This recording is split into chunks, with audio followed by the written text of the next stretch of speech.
Having me. Let's talk about this Second Chance Month.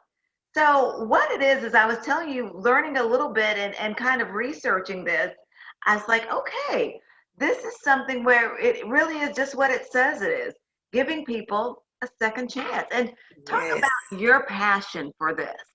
Yes, I'm very passionate about it, LaTrice, as you know, because I was given multiple chances, not just a second chance, but the last chance that I received. I had the experience going to federal prison and transitioning back into society. Like it was really hard.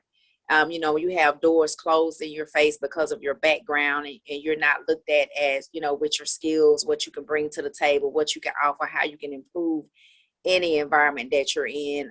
Employment opportunities are passed by, or you may not have the opportunity to even be employed. And then, it was a hassle when it came to obtaining educational opportunities to further my degree. Like there's certain occupational licenses that you don't qualify for. Like it's a host of things.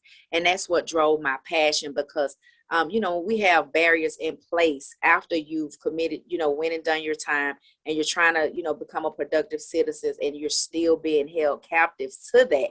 It gets people in that cycle of recidivism. It really does. And I think, Councilwoman Coonrod, it really is because when you think about, and we've covered over the years, I know how many stories of people back in Right. prison again, back in the system again.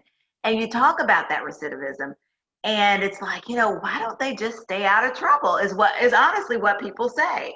Right. And the answer is you look deeper into that and you really come to realize that if you don't prepare people and you Mm-hmm. don't give them the opportunities when they get out and you shut doors in their faces, then it's like, well, what can they do?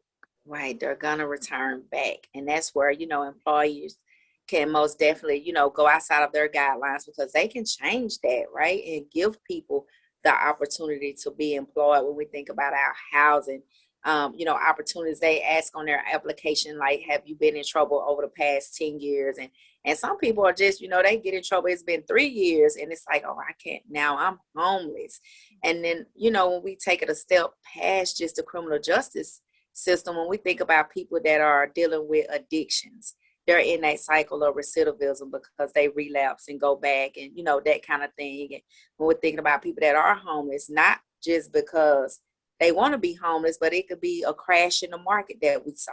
People, losing jobs. COVID has closed a lot of businesses, and things just aren't looking the same for people. But they're given a second chance to get it right. To get back into the groove of things so they can, stay productive, become productive if they're trying to. And we just have to make sure that we're not, when we use the words, when you're talking about people, criminals, activity, that it's not another label to attach to them as a bad thing. Like, how can we wrap around services for this person holistically to address the entire problem so they won't keep falling back into these cycles? I think that's really important. You use the word there when you talk about that holistic approach. We often talk about that in medical terms, I cover a lot of times, but it really is because so many times there are so many issues and problems beneath the surface, more than just one thing as to Mm-hmm. why a person is getting in trouble. When you look at the home life, when you look at the education, when you look at the environment of what's going on around them, the Right. economic situation, and so many other things. It really is kind of that holistic approach. Let's talk about, you now see things from a different perspective as a leader in this community, as a member of the city council. How can you use that voice and that role to reach back and help people, and to really also to shed a light on it? Let's just be honest, to maybe some of your colleagues or to some people in this community who really don't understand and can't relate to Right. people in certain communities who are experiencing certain hardships and problems. Right. So what I've done in using my platform as being on city council, like I want to show people that look like me, and black, and that identify as black, and to show them that it's a better path for you.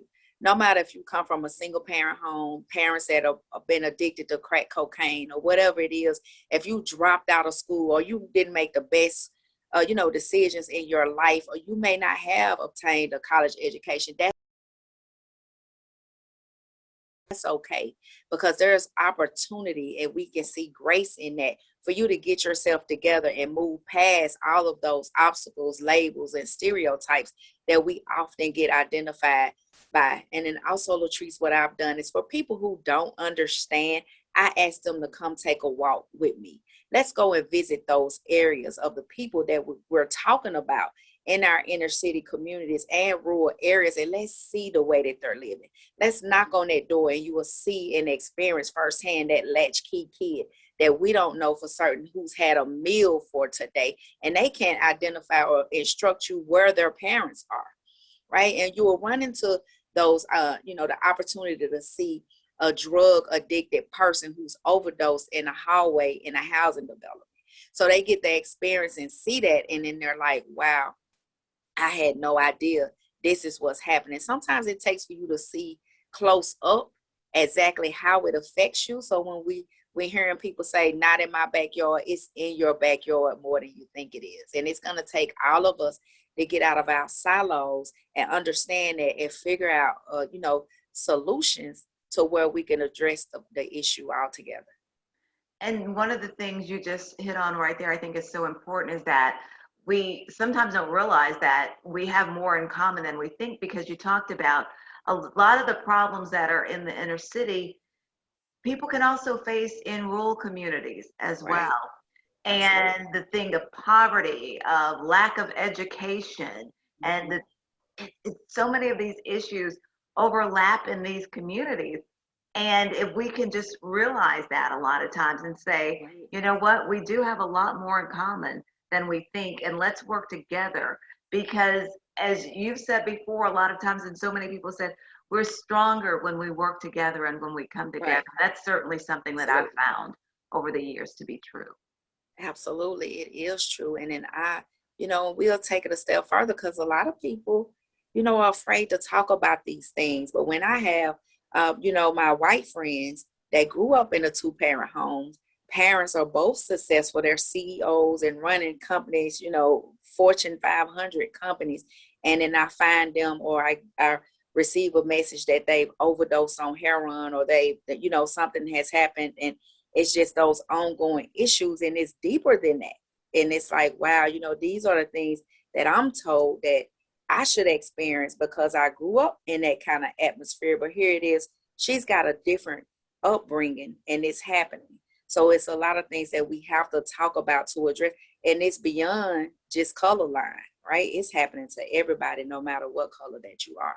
It certainly is. Well, you know what? So leave us with how people can get involved and how people can help with this second chance movement. Yes, like people can get involved by, lobbying legislators to, pass different laws to change it, right? To give people that true second chance, not just talk about a second chance, but let's put it into law that people actually get a fighting chance and a way to live, right? So if that's changing to automatically, once you've completed your time, let's automatically restore your voting rights. Let's automatically make you get your citizenship rights again. Let's automatically do those things. The barriers for employment. Employers, if you just think outside of your box and not just hold people accountable to their past, but give them a chance. Look at the person when you're interviewing them. Look at their skill sets and what they can offer and how the employer can actually help build them to move them forward. Those kind of things, like, just being supportive with parents, because now you're having to, reintroduce yourself to your kids that you left behind. Schools can most definitely play a role in that and bridging that gap and having more parent involved, participation in those things. And just and from on a local level, having a mayor, our county and city mayor, to support various initiatives to move every member in the city and county, to move them forward, so we won't continue to be a part of that cycle.